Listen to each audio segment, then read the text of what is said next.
This summer, Instacart presents famous summer flavors coming to your front door. Or pool. Or hotel. Your grocery delivery has arrived, sir. That was faster than room service. No violins in the lobby. Oh, seriously? Anyway, sit back, relax, and get delivery in as fast as 30 minutes. Starring your favorite snacks, drinks, and more. Download Instacart for free delivery on your first 3 orders. Rated H for hungry audiences. Offer valid for a limited time. Minimum $10 per order. Excludes restaurants. Additional terms and fees apply.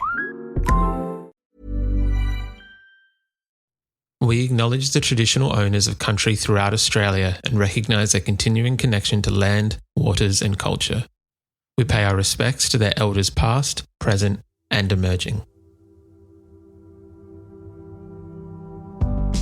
Welcome to This Song Is Yours. We're a music podcast that chats to artists, musicians and creatives on their songwriting craft and upcoming projects. I'm your host Simon Fink and welcome to episode 288.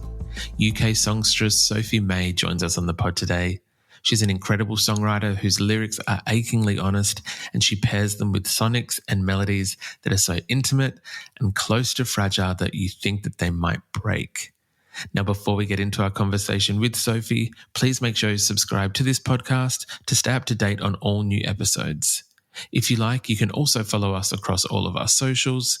Details for everything can be found within the show notes of today's episode. Our guest today is Sophie May. The British-Australian singer and songwriter creates extremely poetic and sometimes tongue-in-cheek folk music that seems to be resonating with young fans the world over. Finding herself with time on her hands during the pandemic, she uploaded her music to TikTok and instantly found fans who resonated with her honest candour and songwriting. Billie Eilish was actually one of those early fans, commenting on Sophie's track Loverboy.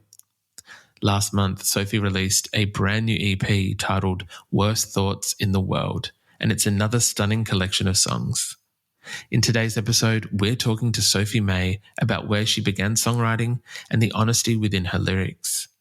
We discuss working with UK songwriter and previous podcast guest Matt Maltese on this EP, and we chat about her previous run of Aussie tour dates during Grooving the Moo earlier this year and when we can expect to see her back in Australia. Worst Thoughts in the World is out right now, and we've left links within the show notes where you can stream the EP. We also want to say a massive thank you to Rachel from Here for Good Agency for her help with today's episode. Here is our conversation with Sophie May.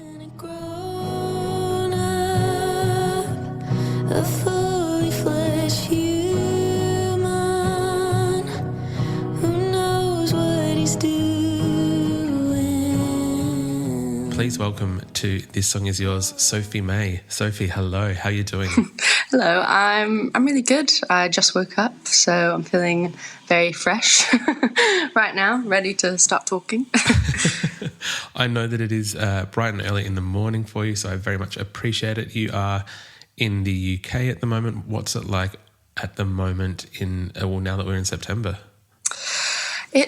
To be honest, I guess like English weather, it always lives up to the cliche. It's kind of the same as it always is. A bit rainy, a bit overcast, but it's good. I just came back from holiday, so I'm like kind of getting thrusted back into that kind of greyness again. Where did you go on holiday? I went to Italy. It was so good, and it was very, very hot. It was like 40 degrees, which for me, is just like inconceivable. A melt. It appears that everyone at the moment is having a bit of a European summer. So I hats off to you for enjoying the Italian summer. Thank you. Yeah, it was amazing. A lot of kind of pasta, basically. I kind of need a break. Yeah, no, that is very, very fair. Thank you so much for your time today. It's an incredibly exciting time at the moment for both yourself and fans of Sophie May because there's a brand new EP out, Worst Thoughts in the World. It's out right now. Firstly, congratulations on this EP. It is a beautiful piece of work. Thank you so much. Yeah. It feels kind of crazy that it's out right now. I feel like, especially after the first EP, I was a bit like, as soon as that was out, I was like, oh, I kind of have to do another one now. I was like, what do I do now? And so I'm so glad that I was kind of like, maybe there's nothing left in me. And then I ended up having quite a lot left in me. And then, yeah, it's so nice to kind of have it in the world now.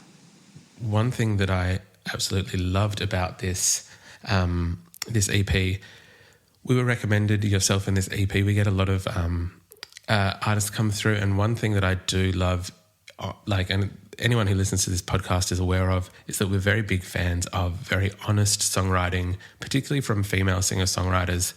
And when they were like, you'll love Sophie May, they were not incorrect. You are not mincing your words. I absolutely love the songwriting on this EP. It is incredible. What has the reaction been like so far to the EP? It's been really good, which kind of, I feel like, yeah, if you've listened to the EP or some of like the songs on there, they do kind of touch on some pretty, like, I guess, very open thought patterns, you know, like all the kind of stuff that you don't necessarily want to say out loud. And so, or at least I definitely didn't want to. But then when I've like played a show or something and played some of those newer songs, people have like fully just like laughed while I was singing at some of the lyrics, which like actually has been like an amazing thing for me, because a lot of the things that I write about in this EP are all kind of intrusive thoughts, or kind of the stuff that makes you feel bad or question if you're good, or, you know, if there's something wrong with you. And so to have people kind of like outright laugh at some of the lyrics, it was actually quite therapeutic almost. So the reaction so far has been like quite cathartic. The lyrics on this are absolutely incredible, and so I'm glad that they are being well received by people, and they're obviously not just standing there in silence while you kind of share these thoughts of yours. Have you always been such, I want to say like an upfront lyricist? Has it always been that your lyrics kind of do have this, what's the word? Almost like a juxtaposition of like very gorgeous sentiment, but also a sharpness to it. Yeah, I don't know the word. I wish I had. I wish I had the word, but I know what you mean. I don't know if that's how I've always been. I think maybe yes. I think in a sense of like, I find it hard not to kind of say exactly what I'm kind of feeling, if that makes sense. I think often like a song will kind of get lost, or it won't be as good if I try and be more mysterious. I think when you start thinking too hard while writing songs about like, how do I word this in a better way or a more mysterious way, it's like, that's when I think you kind of start to lose it a bit, or just at least I do. And I think maybe also, I don't think I could have written this EP like last year or like a year ago as well.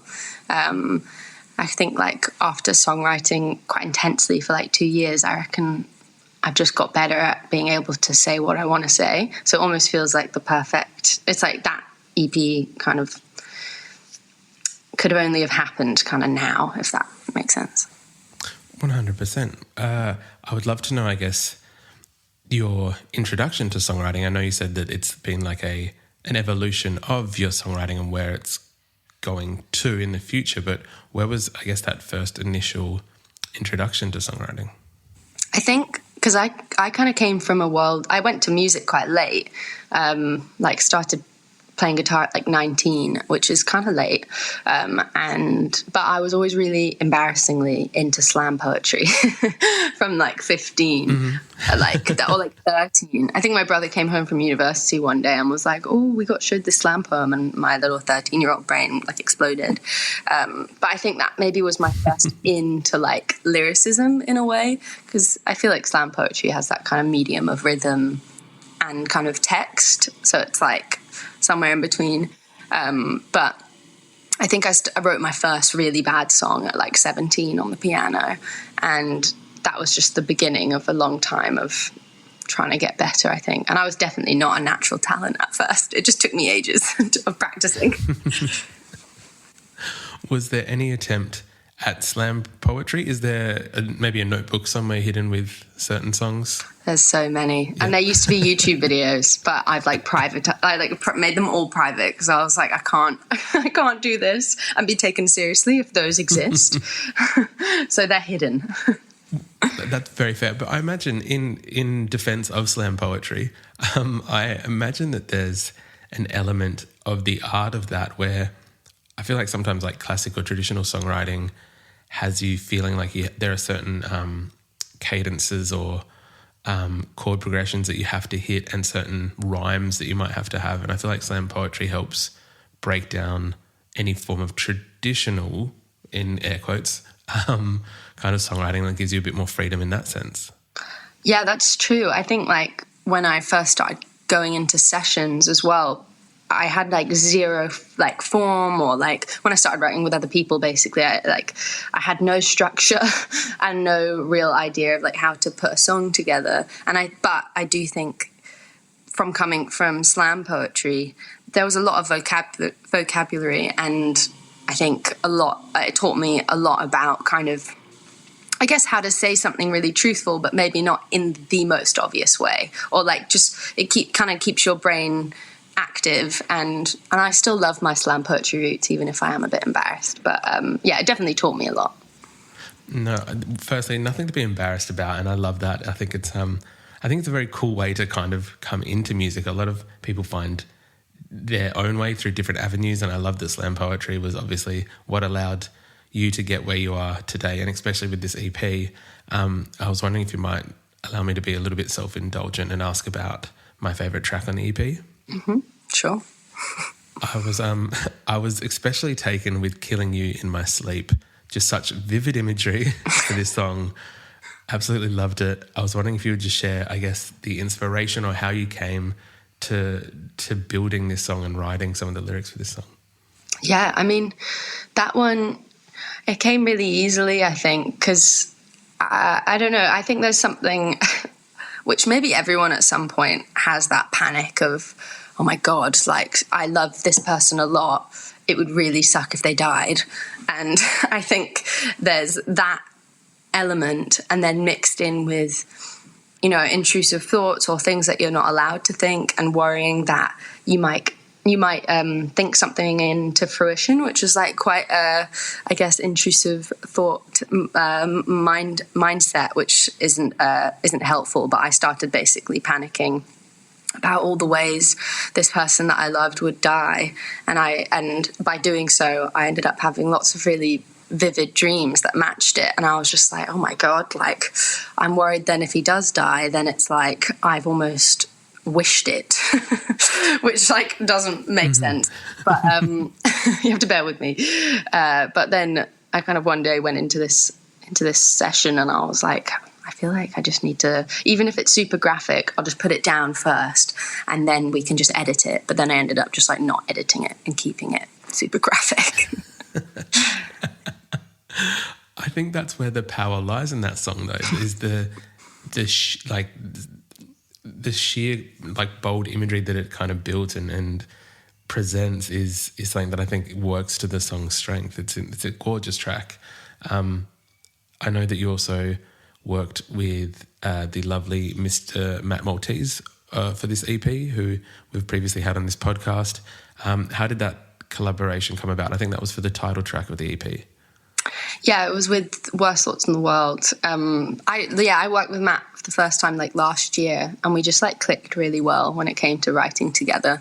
And so I had been we were going to have a day of writing together, and I'd started this track, Worst Thoughts in the World, but I didn't really have it in me yet to almost be as raw as I was in the chorus, or like joking about like kissing my brother and stuff. Like I didn't quite have that yet. And but Matt, when I went into it, was just like laughing at a lot of the things that had actually like brought me so much turmoil. But he was just saying like, oh, you should just like put it all in there. And so he kind of like encouraged me in that way. So it's always so easy writing with Matt. But yeah, he's great. I love that. Are you do you enjoy collaboration with other songwriters? My dad works in B2B marketing. He came by my school for career day and said he was a big ROAS man. Then he told everyone how much he loved calculating his return on ad spend. My friends still laugh at me to this day.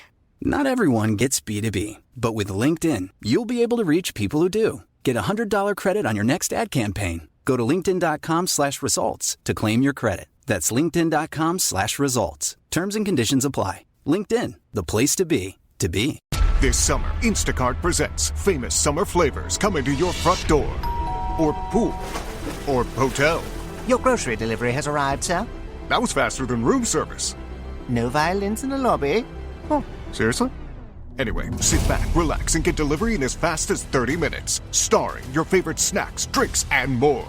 Download Instacart for free delivery on your first 3 orders. Rated H for hungry audiences. Offer valid for a limited time. Minimum $10 per order. Excludes restaurants. Additional terms and fees apply. I do. I think it's been a really big learning curve as well, because I haven't done, sometimes, musicians when they're coming up, they might get thrusted into lots and lots of new sessions, writing with lots of different people. But I think I've kind of done a nice amount in a sense of kind of working with a few hand-picked people that have taught me really good things about songwriting and how to kind of structure songs. And so now I think I've kind of got it down to just like a few special people that now I write with and then kind of do the rest on my own, which is nice as well, kind of as you learn, being able to kind of grow in your own space as well. So, yeah, it's great. 100%. Is there anyone that you'd like to collaborate with? I know that before we said, talking about manifesting dreams into reality, is there anyone that you would like to manifest into working with or collaborating with? That is such a good question. I feel like it's almost like who I'd want to collaborate with maybe wouldn't even probably be a good song together, but it's just because I want to meet them. It's like I'm obsessed with Faye Webster, but I don't know like if we collaborated, if it would be that good.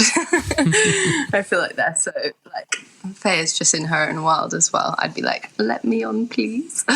But I don't know. I think I'm obsessed with her, and I'm obsessed with Wise Blood as well. Oh yeah, I can see that Wise Blood and yourself kind of gelling in some capacity in terms of songwriting and finding something that would work. Yeah, we'll make it work. Yeah. A lot of times on this podcast, we've had certain artists where we've put it out into the universe. Sometimes it has worked. Sometimes it hasn't. So we'll wait and see if this has any impact. And hopefully 12 months down the track, we've got you on because of a duet with Wise Blood.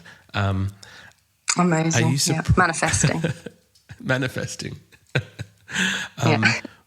Were you surprised at, for I think some people who might not be aware, how your music came up on TikTok during the pandemic, and that there was quite a lot of love for you even before a certain somebody commented on the video, but that the lovely Billie Eilish left a comment on your video, which also then brought a lot of attention to you.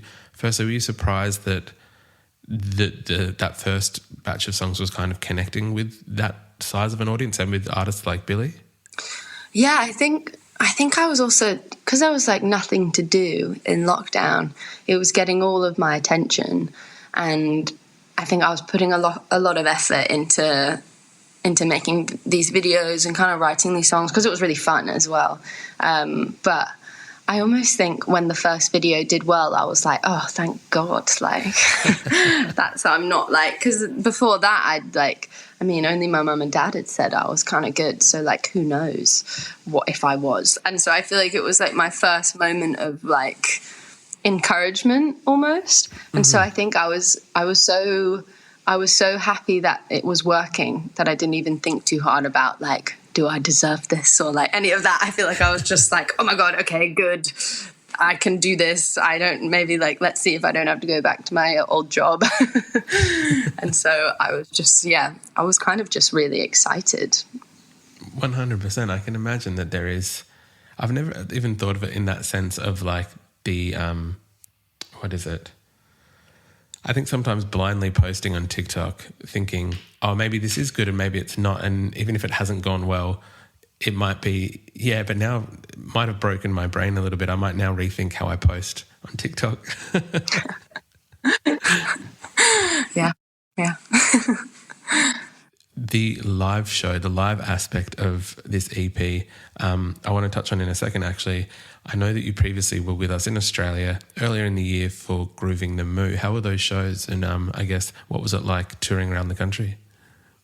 Oh, it was amazing. I've been saying it was one of like the best trips of my life, I think. I just being able to come to Australia with like a job almost felt amazing because, you know, my mum's Australian and my brother lives there and I got so much family over there. So it kind of, you know, whenever you go visit somewhere that maybe you don't have loads of things to do, you always feel a bit like not quite a part of it. But coming there with the festival, I was like, yes, I belong here. And all I found was like just like everybody welcoming me with like open arms. The festival was amazing. Everyone that I worked with was so like great and hospitable. Like it was just such a fun experience, and the crowds felt really engaged, and like the headline shows that I did were just like mental. I just like hadn't done shows like that before. Australia really like brought the kind of intensity, and yeah, the crowds were just so good that it was like impossible not to love it almost. Were you surprised by that crowd reaction in Australia? I guess coming to a different country and seeing that? I think I was, in a sense of like, I couldn't believe that actually people have been listening over there. And like, I think also because I live in London, I think London crowds, I love London, no shade, but I do think a lot of people come through London and like watch, you see so many different artists all the time. But I do think being able to be kind of a new artist coming to Australia from somewhere else feels quite rare and special, and being able to come, and I feel like the crowd kind of reflects that as well. I think people seem super thankful that you were there and just really excited to see someone new come all the way from England, I guess. And also there's just the cliche of Australian people just being really nice. And I think that just was true. Firstly, I'm glad that was the experience that you had, but also that there is something to be said. I think we do have a very enthusiastic audience mentality, only because we realise and recognise how far away we are from everyone. So when we do have people come and tour after travelling for 19, 20 something hours, we're very appreciative. We're just happy that they're there. Yeah, it had that energy. It was great. That's awesome to hear. Is there...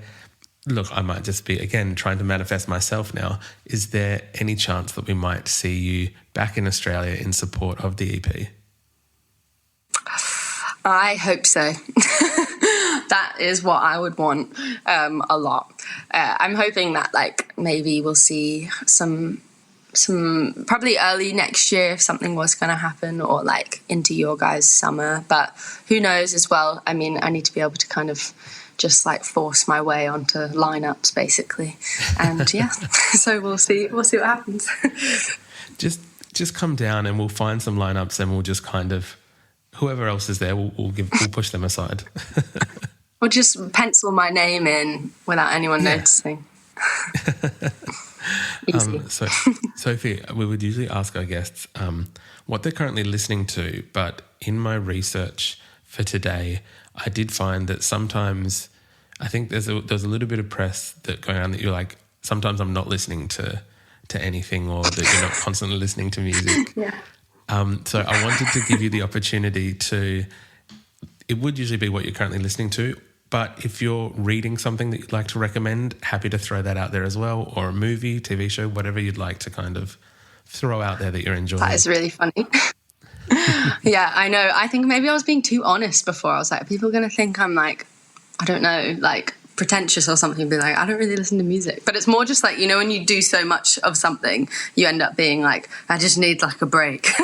Yeah. So then I usually end up like, I listen to a lot of podcasts, and actually recently I listened to a really good one. It was under the name like Ologies, I think. It was like a longer, and then they kind of talk about all the different like, you know, like cosmology or like biology, all those different things. And I listened to this amazing one on dark matter, and it blew my brain. I literally I listened to it and I was like, oh my God, like everything's fine because I mean nothing.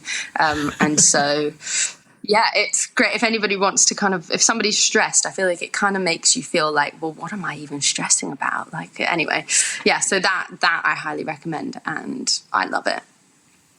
That's incredible. I'm going to, once you and I wrap up our conversation, I'm going to go and try and find that because that sounds absolutely fascinating. So thank you for that recommendation. Not at all. Sophie, thank you very much for coming onto the podcast. Congratulations on Worst Thoughts in the World. It is the brand new EP from yourself. It's out now. The links will be in the episode show notes of this podcast where people can stream it, buy it, and find tour dates wherever they may be around the world. But yeah, thank you again for your time. Thank you so much for having me. It's been really fun.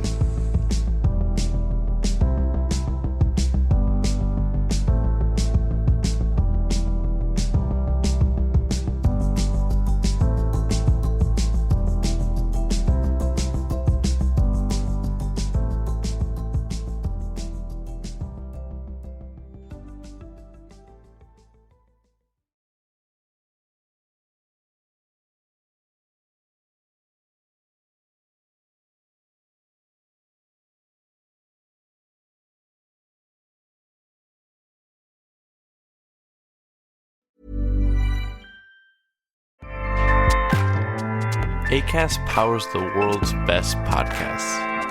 Here's a show that we recommend.